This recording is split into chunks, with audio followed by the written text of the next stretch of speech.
はい、ワッツアップ。ワッツアッ水曜日、隣にガヤ芸人がいないで2人います。フレーバージャパンのドラゴンさんとウィングゼロさんです。プガヤ芸人でーす。立ち位置はそうなる。で、今回は、久々に、マインドセットということで、なんかみんなの日々の練習やなんかに役に立てるようなテーマについて2つ話していきたいと思います。で、1個目が、自信のつけ方、自分なりな自信のつけ方を、言ってもらって、その、補足というか説明をしてもらえれば。で、2つ目、自分の中で上手くなるために一番必要だと思うことを自分的に言ってもらって、で説明をしていくような形でやっていきたいと思います。はい、じゃあいいですか。はい、じゃあどっちからいく？ウィングからいきますか。じゃあ自信のつけ方を。自信っていうのはそのバトルに対して、バトルでもいいし、それ以外でもいいし、日々生きててでも。そうだね。でもバトルに関してはでも自信のつけ方でも全てその後半の話にもつながってきたんだけど、もう一個の方が上手くなるために一番必要なことっていうのもバトルの、自信のつけ方も全部多分経験がものを言うと思うじゃんね。だからその経験って何なのかって言ったらそのダンスの経験もそうだし、なんか海外旅行行ったりとか、なんか自分の知らない情報が新しく入った時にそれをどう考えて、例えば自分のいつもやってる経験以外のこと、例えば僕ってそもそも、ドラゴンとかノリとかってパワームーブとかうまくって僕はそんな得意じゃないっていう劣等感がやっぱり昔からあって、どうやって勝てばいいんだろうとかいうのを常に考えてやってきたっていうなんですよ。でそこででもどうやって対等に戦っていくかってところで自信がついたのが、自分でいっぱい海外とかに学生の時お金、バイトして貯めて実際海外のイベント行ってみて、でそこでそのオリジナルだったりとかそういうパワームーブじゃないところの武器をいっぱいこさえて出した時に勝てるかなぐらいの自信はあったけど、実際なんか分かんなかったけど、日本以外のところでもそれを持ってった時にちゃんとこうオーディエンスのプロップスっていうか反応が返ってきた時に、その時に改めて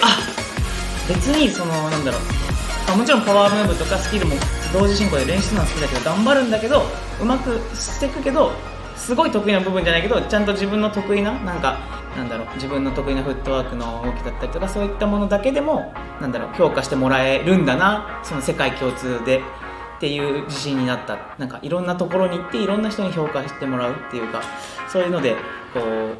言語の壁を越えて評価してもらえたことがめちゃくちゃ自分にとって自信になったから、つまりそれって何が必要だったかっていうとやっぱ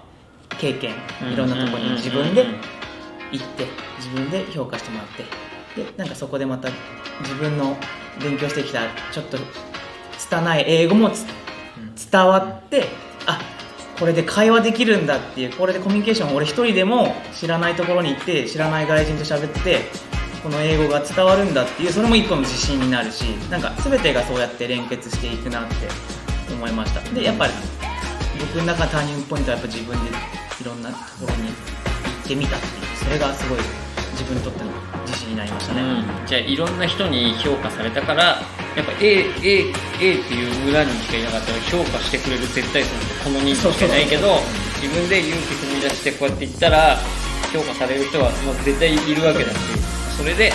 自信がついてる。間違いないと思います。じゃあ次ドラゴンさんお願いします。俺ですね。俺は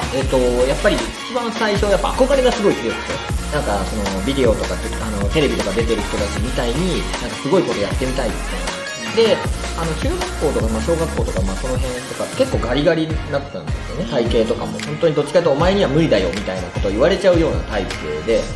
ブレイクダンスやるにあたって、お前にはウィンドミルとか逆立ちしたいなんて無理だよみたいなことを言われた時に、やっぱでも憧れがやっぱりあって、で練習をずっとやってたらだんだんちょっとずつチェアができたり、ウィンドミルができたりとか、だんだん自分の理想の形に近づいていくっていうことができて、自分の中でちょっとずつ自信がついてきて、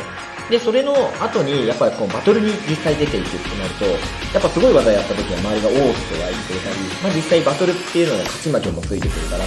そのリアクションが周りがおーって言ってくれたり、勝敗がついてくることにだんだん自信がついてるかっていうのがシンプルに言うとありますね。なんで昔は絶対無理だったり俺にはできないって思ってたところがだんだん自分にもできた、もっとさらに高みへとかで周りも評価してくれたっていうのが自分の中では一番の自信になったポイントだったりします。すごいシンプルですけど、なんかやっぱ無理って思っちゃう人って結構多いと思うんですよ、世の中に。俺にはちょっと難しいなとかっていう。でもなんかやってみると意外にこうできちゃったりとか、なんかやり方もあると思って、それこそさっきウィンが言ったように、その自分にはスキルがない中で、じゃあどうやってこれは勝っていこうかみたいな考えて、それを考えたことによって新しいスタイルもできたと思うし、で周りもあってそういうこともできるようになったりとかすると思うので、なんか自分なりの糸口っていうのは多分見つけられると思うんでね、自分の自信のつけ方みたいなのは多分各々違うと思うんで、そういうところ見つけられるとさらに自信もつけれるんじゃないかなって思いますね。はい。自分はそんな感じです。話まとめるのが上手ですね。いやまとまんなかったです。最後まとめてもらったそれこそなんかウィングのねらしいなっていうのがあるんで、いろいろいくっていうのは。はい。人に評価されるように頑張ってきた証だと思うんで、皆さんも頑張ってください。で、2つ目、上手くなるために一番必要だと思うことは。でもうちょっと俺さっき言っちゃったような感じなんだけど、そうやっぱ俺の中でやっぱ経験だった。でも上手くなるに絶対必要なことって、まずみんながパッと思い浮かぶことがまずそれ、つまり何かって言ったらいっぱい練習すること。間違いないね。結局そこは絶対あった上での話。ただ経験いっぱい積むだけだったらただのすごいめっちゃおしゃべり上手な人なんだけど、練習しないで経験ばっかしてるのね。確かに何もしてない人よりはいいかもしれないけど、さらにいろんなね、世界中のクラブ行ってちょっとクラブパーティーの踊りやったらすごく上手くなってるかもしれないしでもやっぱ練習っていうものも常にやりながら、その土台の上に経験があるとか、そういうものがプラス要素であるからこそそれがさらに良くなるわけだから、そこの土台の部分はもちろんやるっていう前提の上で経験の仕方、経験っていうのがざっくり言い過ぎてるけど、僕の場合は海外に行っていろんなイベントに参加したりとか、そうすると海外のカルチャーに触れる、文化を知ったり、その習慣が違ったり、イベントの内容も違ったり、肌の色も違えば、全然違うのに同じダンスっていう共通言語で一緒に同じ輪っかを囲めるっていうのが面白いなっていうのも経験だし、日本に至って例えばブレイクダンスをずっとやってるけど、たまにはちょっとポップをやってみるとか、サルサを学んでみるとか、なんか柔道とか動物園行って動物見るとか、そうするとなんか動物の動き使えんじゃねみたいな、それも経験じゃないですか。やっぱでもそれってやっぱいっぱい練習してる人がそれプラスやるっていうやっぱり土台があって話だと思うんで、やっぱ僕の中で経験っていう経験して脳みその情報をやるっていうのが多分一番上手くなるためにすごい思います。ありがとうございます。じゃあ私ですかね。お願いします。まずはね、一つ言えることはね、このチャンネルを見ることだと思いますね。まずこのチャンネルにやっぱいろんなヒントはすごい隠されてる。本気でやる人が見るチャンネルだから。だからまずこのチャンネルをチャンネル登録することと、毎回見るっていうことがまず大事な条件だと思うんですけど、あとはね、やっぱりそうですね、楽しんでやるっていうことはすごい大事かなって思います。もう単純になんか別のことでもよく言うんですけど、取材とかでも努力してるって思うとやっぱり見返りが欲しくなってしまったりとか、頑張っているって自分の中で思っちゃうと、何かこうないことに対してネガティブに思っていく、結果が出ないことに対して、っ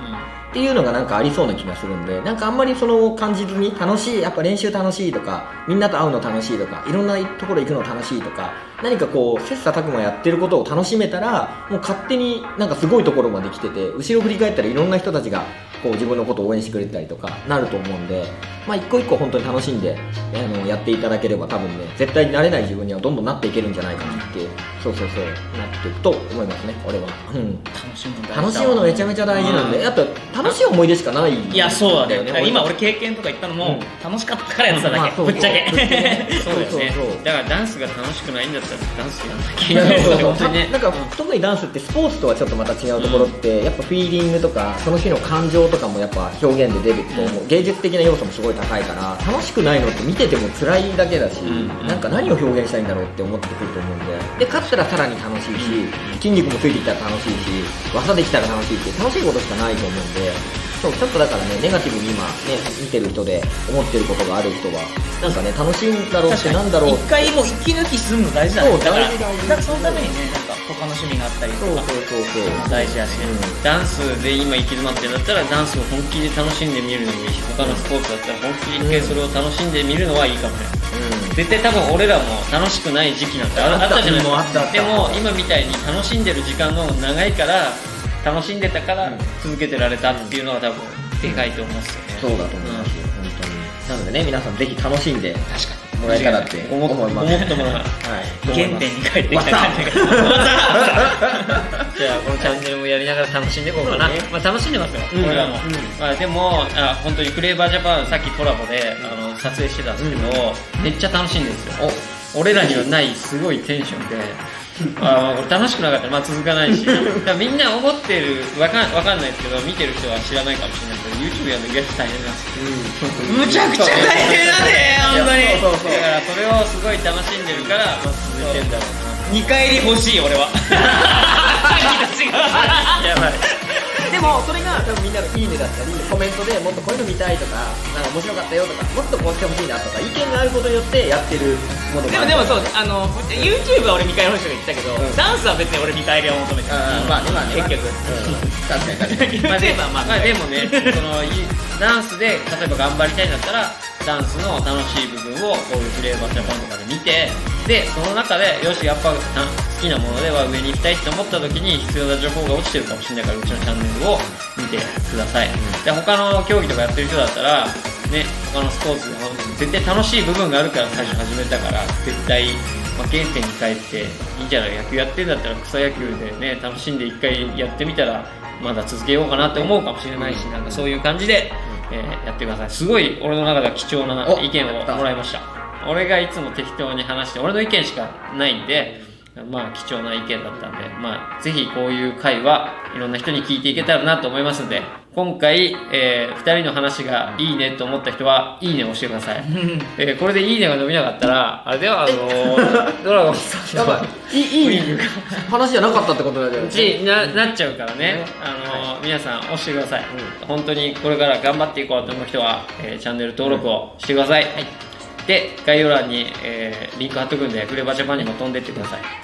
以上です、ありがとうございました。ありがとうございました。What's up?